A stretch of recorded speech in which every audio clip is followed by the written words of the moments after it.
This is the Independent Dealer Podcast. Education by dealers for dealers.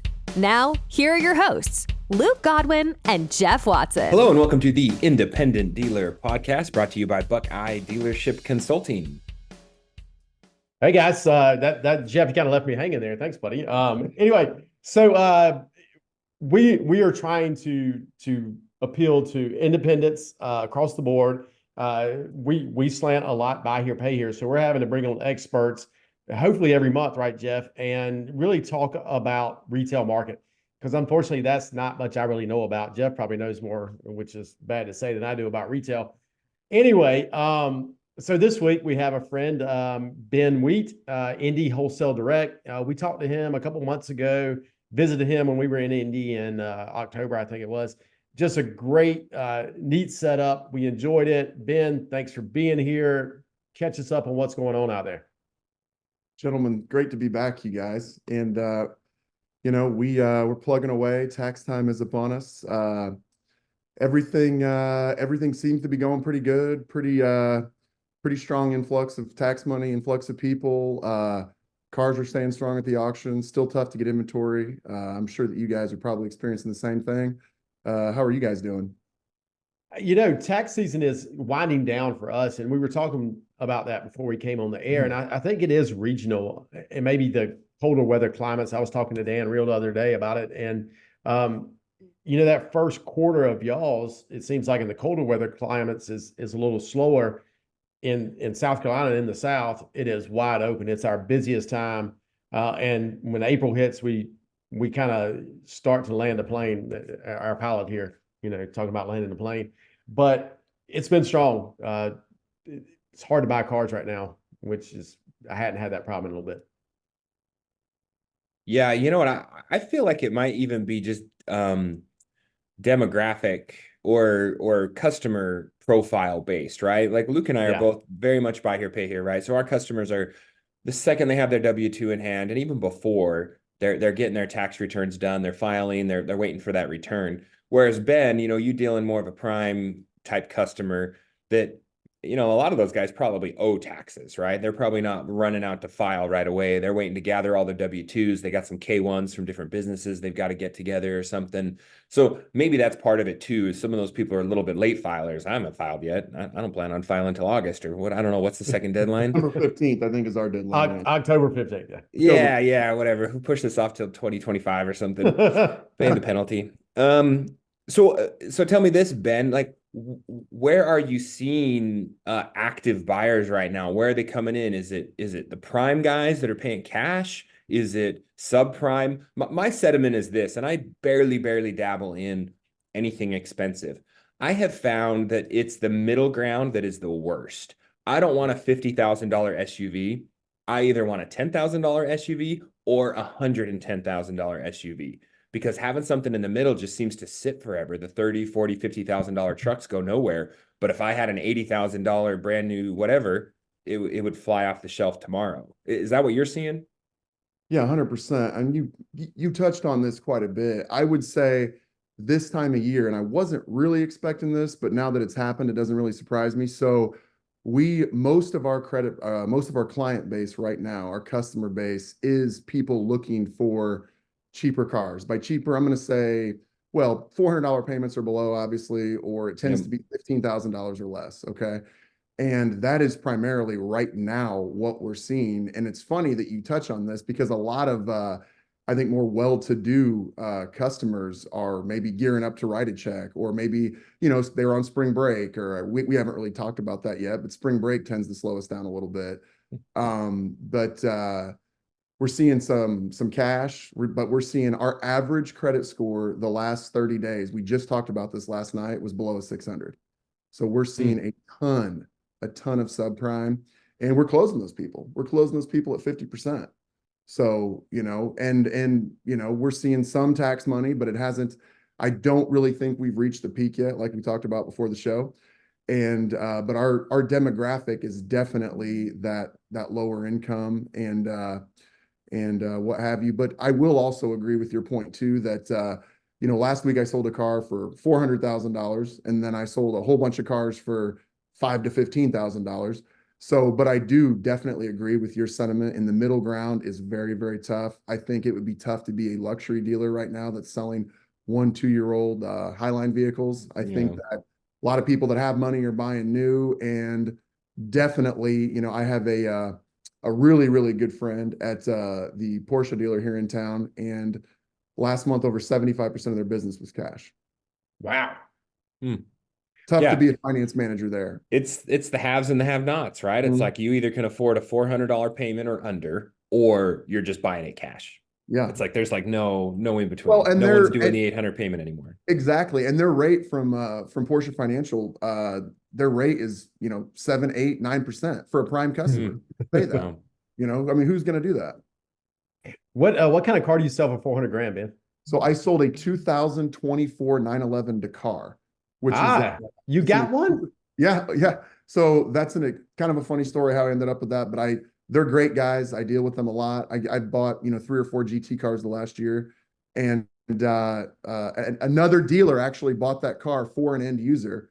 And yeah, I mean, obviously limited to 2,500 examples. So, that's not going to be too hard to sell as long as you're reasonable. But heaven forbid, if you've got a 1 or 2-year-old S-Class or 7 Series BMW, or, I mean, no one can save you if you got a Maserati or maybe a high-end Tesla, Yeah.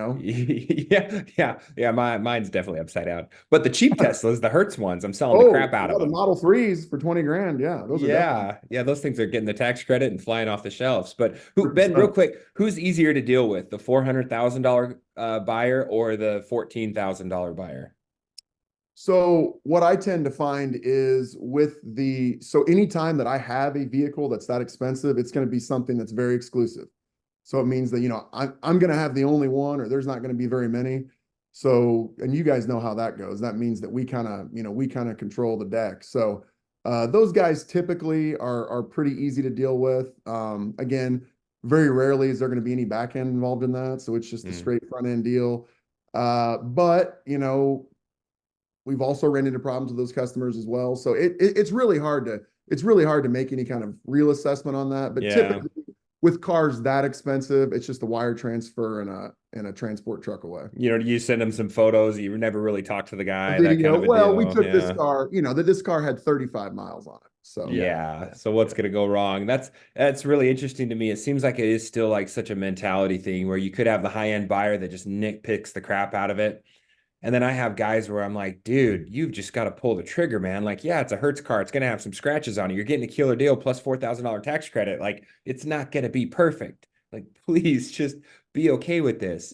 That kind of stuff blows my mind. Well, 100%. Yeah, I think that one thing that we can all 3 of us will agree on, you guys, is the toughest deals are also the ones you make the least money on. It's always the ones you make no money that are the hardest deals. That's a good question. Do you make 100%. the same on a 400,000? You don't have to tell me the dollar, but is that the same markup? Are you making $3,000 on both those cars? No. So absolutely not. And I would say that that's probably the profit on that 911 would be the cost of 4 or 5 of my normal cars that I sell. Yeah. So wow. No, substantially, there's no way I would take that kind of risk for $3,000 or $4,000. Hey, y'all, real quick. We want to put this ad early in the episode because time is ticking. To get your tickets to Buy Here, Pay Here United 2024 down in Las Vegas, we are 3 weeks away. I think 2 weeks away, Jeff. 2 weeks away. So it's in the end of April. Make sure you go to buyherepayhereunited.com. It's not too late. Get your tickets, get your hotel room, get your flights. It's going to be a good old time. Yeah, we're going to have a lot of fun at Bellagio.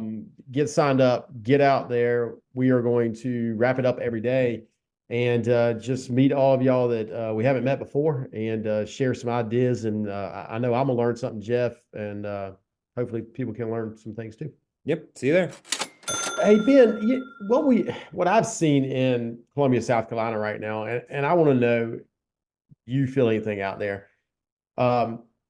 Less than a month ago, one of the very few established retailers in our town went out of business. I heard they had some issues, and they probably been in business 20, 25 years. They had some issues where the local credit unions weren't buying their deals anymore.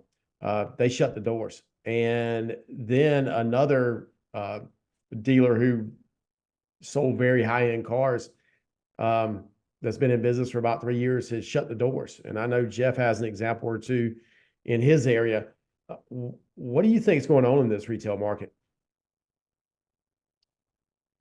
Ooh, well, I mean, I can't speak to specifically what happened in your town with those dealers. I wonder if it was I wonder if there was some floor plan issues there, or if there was some. It's just odd that just. Did you notice any shrinking there? I mean, did they just gradually reduce their presence, or was it just one day there's no cars on the lot? Both, and then all of a sudden it's gone, right? I don't know. It just seems like I think we've heard of some floor plan issues coming down. Have you seen this or heard about it?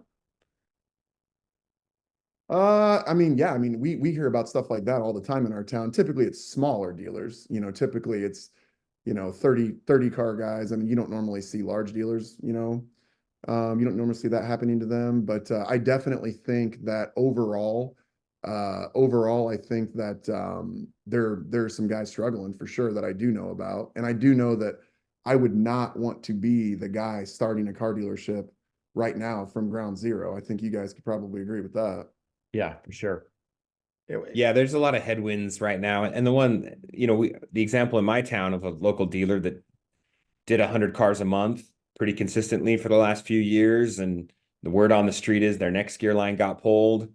And, I drove by there this morning. They still have cars on the lot, and I'll drive by this afternoon. I'm just waiting to see the trucks roll in and haul everything off and see where that settles. But man, it's just such an alarm to me to say, okay, is my house in order? Like, do I've got my ducks in a row? Am I making sure that I'm in contact with all of my lenders or anyone that, I have, like, they're looking for reasons to probably shut sketchy dealer down when things get tight, right?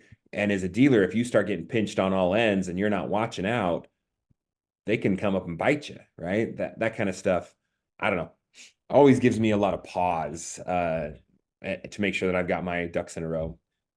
Well, it's funny you mentioned that, but like with Next Gear, they have an internal score.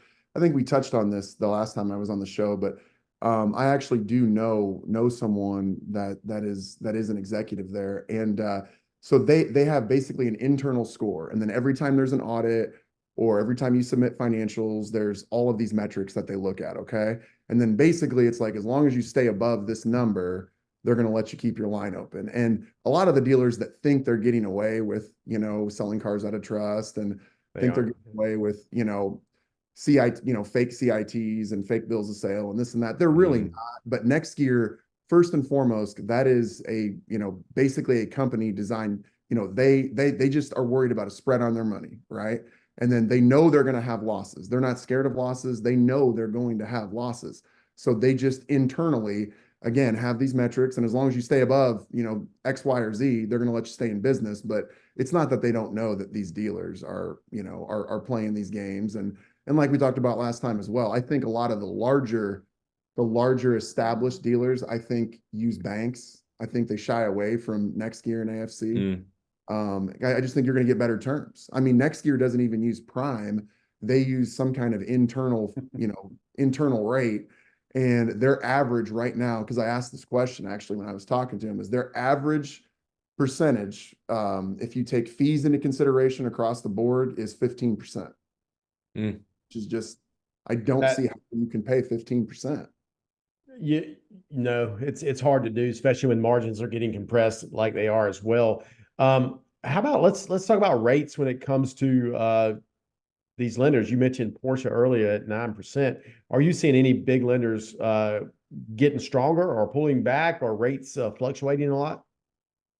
I mean, guys, we obviously know. I mean, that's gonna float with prime. I think that to gain share, I do think we've had some specials, like, if you open a checking account with X amount of dollars in it, they'll drop, 50 basis points off your auto loan, things like that. But I think our best rate right now on the indirect side that I've seen is somewhere just south of 7%, 48 months. And that's 48 months super prime. 48 months. Yeah. Whoa, that's interesting.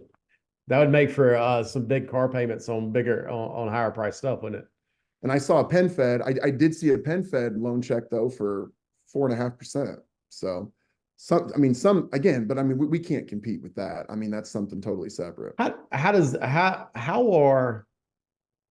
credit union able to do 4.5%? Well, I mean, PenFed, I would assume has something to do with, I mean, that is a government-backed, that is a government-backed credit union. So who knows how they get their money, but again, I mean, maybe they're fine with losing in the short term to gain market share. I mean, who knows? Yeah. Yeah, that's interesting. How about the big boys like Cap One or Ally? Any change in how they're doing business right now? It's so crazy because I'm not sure if you gentlemen use Cap One or not, but we're a diamond tier dealer.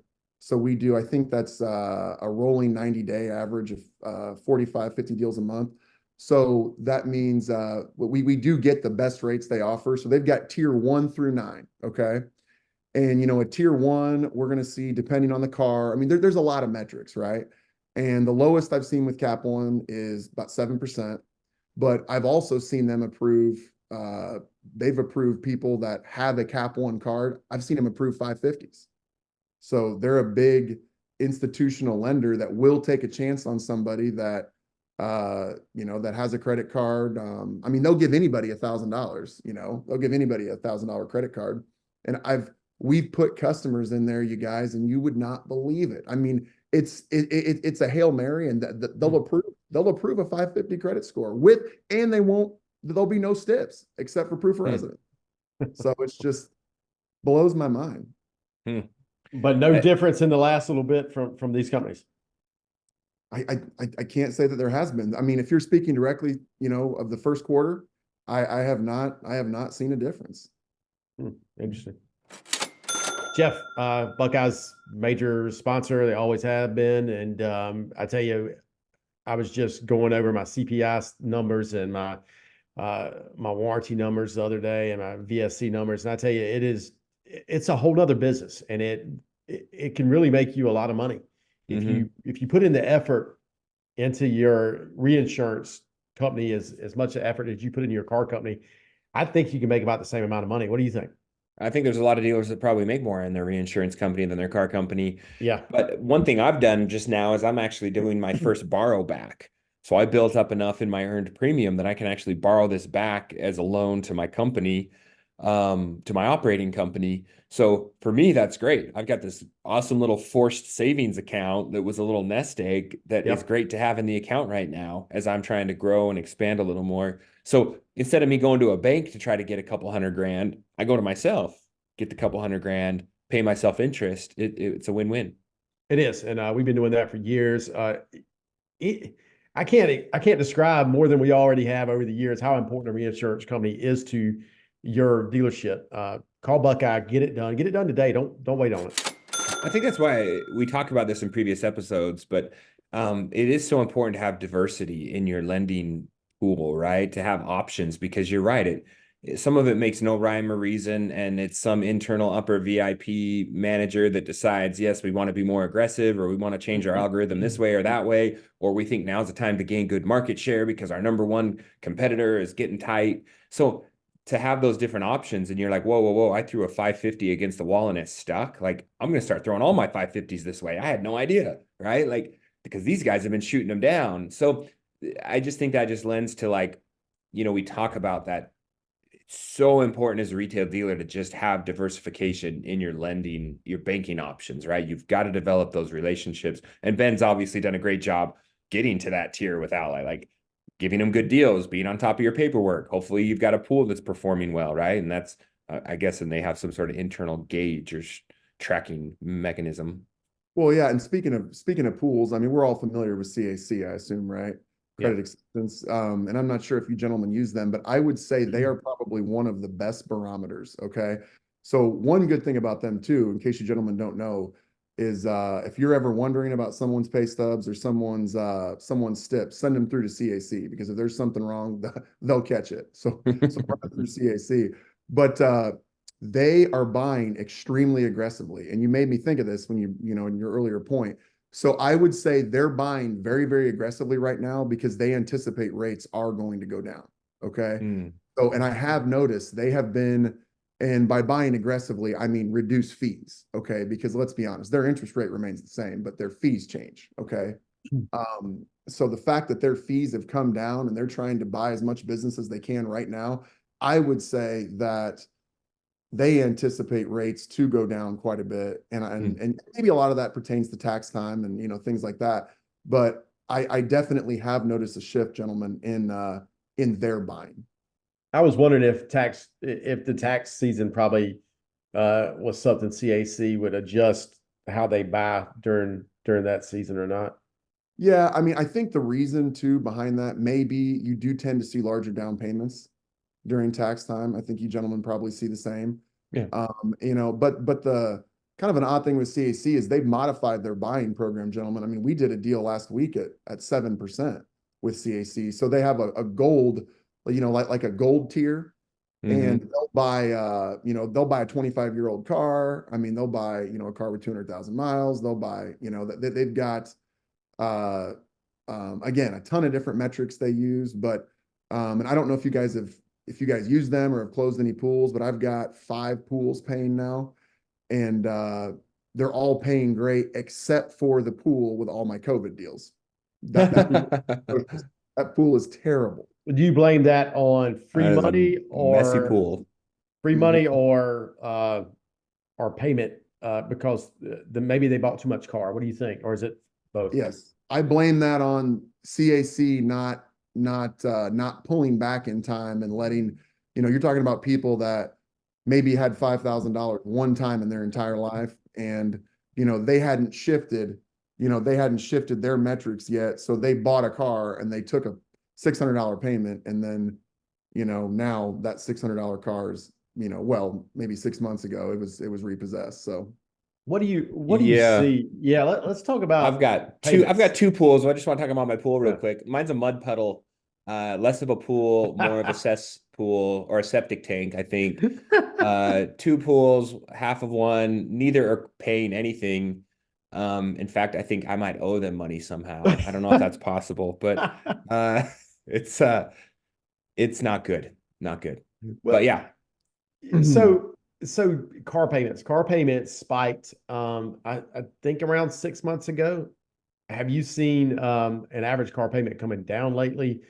We have seen a fall in car payments because of car pricing, but the $600 and $700 and $1,200 a month car payments, are they still here? Are they here to stay on the retail side? Well, I mean, we all read the same publications. I mean, the average price of a used car and a new car is at an all-time high, and I think that as long as rates continue to stay up, it's going to be tough for that to come down too much. But I mean, we all get a kick out of the customer that comes in and says they want to have a $200 payment, right? Or $350 even, just like $350, yeah. But maybe a little downtick, but what we're running into, gentlemen, is people tanked in their trades.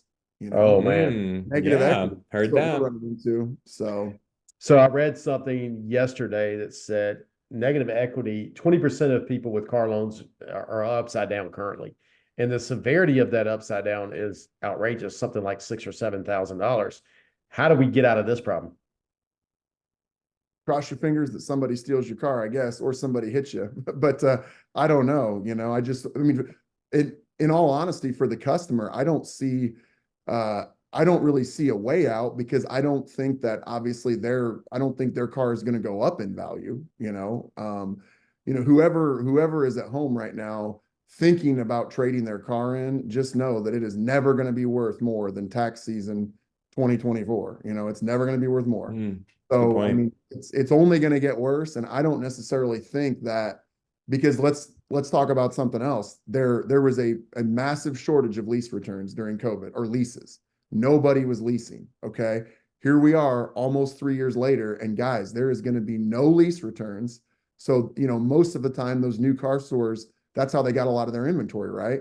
Well, now they're going to have to go to the auction to get cars, because there's not going to be any lease returns, and the market's going to stay strong, gentlemen. The used car market is not going to go down very much.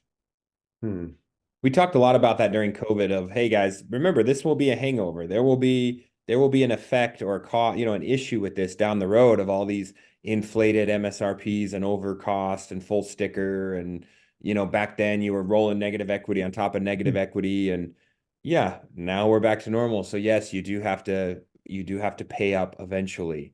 And so people are stuck in these. I mean, really, the only thing you do is just stay in the car, right? You just keep paying. And we knew that there would be less leases, less ability to trade in. That affects the new car stores quite a bit because now they don't have that recycle that they expect every 2 to 3 years. It's got to be stretched out to 4 to 5 years or something. So it definitely, the whole food chain gets tightened up.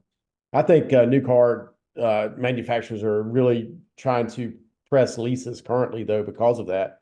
And so we'll see if that can, the next couple of years loosen it up. But you're right. When you go to buy 21s and 22s at the auction, good luck. They're not out there. So that's going to continue to be a problem.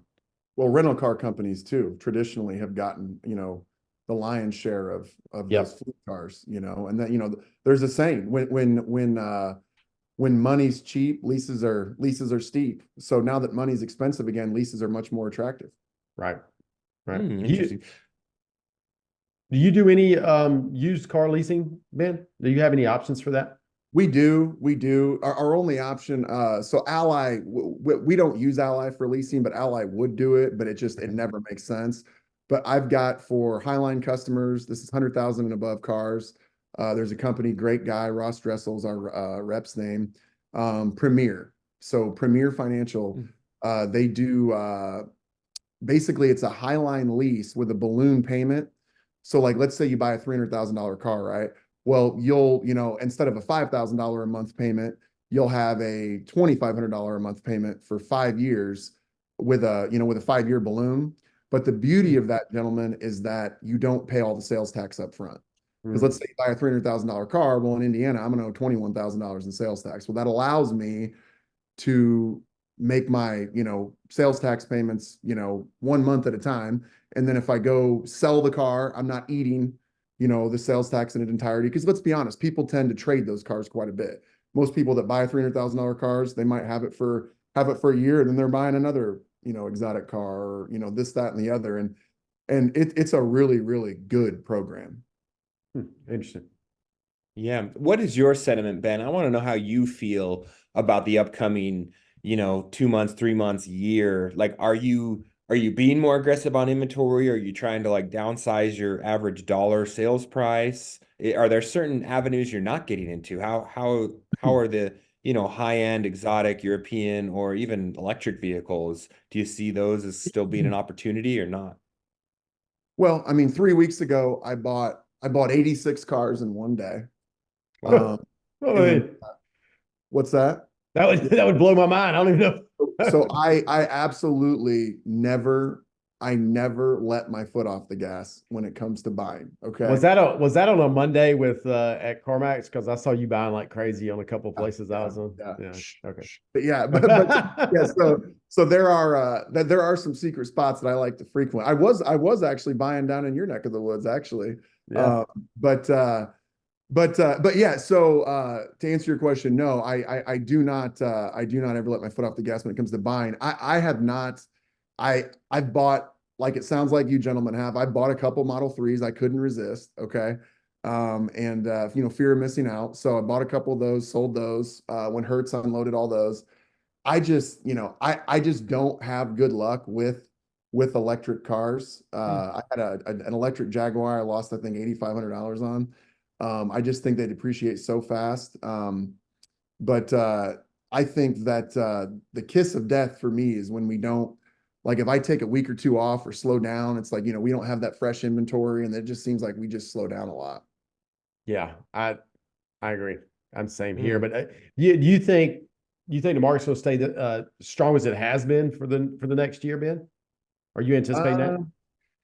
I think when these rates come down, I do think we'll see a reduction by the end of the year, and I think that'll boost the market a little bit, because I think maybe some people that have been sitting out might jump in.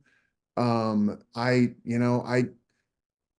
think that the market on the under $20,000 cars, I think that's going to remain really, really strong. I really do, because I think that's where you have the most consumers buying. If you look at the US as a whole, That 20,000 and under is where the most of the people, that's the arena they're in. And I just don't see that. I don't see that coming down. Yeah, but where do you find them? Gotta look hard, don't you?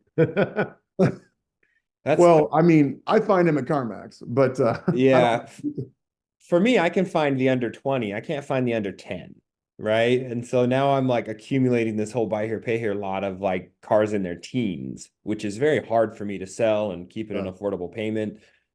Because yes, anything under 10 grand retail, it'll be gone tomorrow, right? And so there's always a scale, kind of regardless of what the type of customer you're attracting, but staying at the most affordable, reliable type car, with me not wanting to get into 200,000 miles plus for a buy here, pay here car, like that, just to me, I just can't wrap my head around having that many miles still. But it's always a continual battle. But it sounds to me like you've exercised and you've been hunting high and low underneath rocks to find good little honey holes where you've Well, and I'm gonna share with you guys a little trade secret. So I think the beauty of CarMax, gentlemen, is you have anytime, let's say grandma passes away, God rest her soul, right? Grandma's got a Buick. It's a 15-year-old car. She's only got 12,000 miles on it. That's the type of stuff that I buy. I buy 15, 20-year-old cars. Some of them still do book. I mean, there is a classic book that banks will use. And what I mean, Grand Marquis, Lincoln Town Cars. I mean, literally old cars that have no miles. I cannot keep them in stock. I mean, people come in, they fight over them. It's almost like a joker. If you have a deck, if you think of your store as a deck of cards, that's the ace or the joker. It's like, there's just specialty stuff that you can buy for, like I just shipped an 11,000 mile 2011 Mazda Miata to California, and we had it for 72 hours. I mean, it's like, these cars are just, I mean, there's just a niche, and that's kind of what we do is we, it's like I told you guys, nobody wants to be the one-trick pony, or you shouldn't be the one-trick pony. So it's like, that's kind of why I shop there is you're never going to see those cars at the auction. No, right. No, they don't show up at all. Do you buy from the public at all, Ben? Are you actively buying from the public, or is that not something you get into? I do, but it's just, yeah. It's almost more trouble than it's worth. And you're not going to get 86 in one day. Yeah, exactly. I'm not going to get 86 in one day. And I just like, you'd be surprised too how many cars at CarMax they have announcements, and there really isn't. If they announce major engine defect, there's not really a major engine defect, or if they have major transmission defect, there's not really a major defect. I've got one sitting out there right now that, because I typically go by that rule, but I've got one sitting out there right now. We just put an engine in because of a major engine defect. So they covered their butt. They got me on that one, but that's okay. That's okay. They didn't get me. It said major engine defect and it needs an engine, but that was my fault. I've noticed that with Mannheim a lot lately. They will put engine noise or engine tick or bad engine on everything. They just cover and you'll listen to the video and you'll be like, no, that's the normal noise that engine makes. And they're just trying to cover their ass with everything. So it's green light, but major engine problem. It's like, come on, man, that's not green light. I love all the disclosures, the disclaimers at the end of these sales. Yeah. 100%.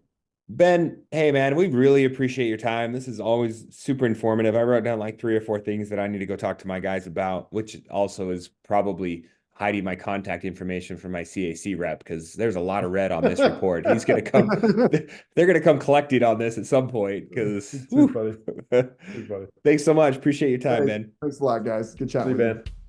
Thank you for listening. Please leave us a review. We'll catch you in the next episode.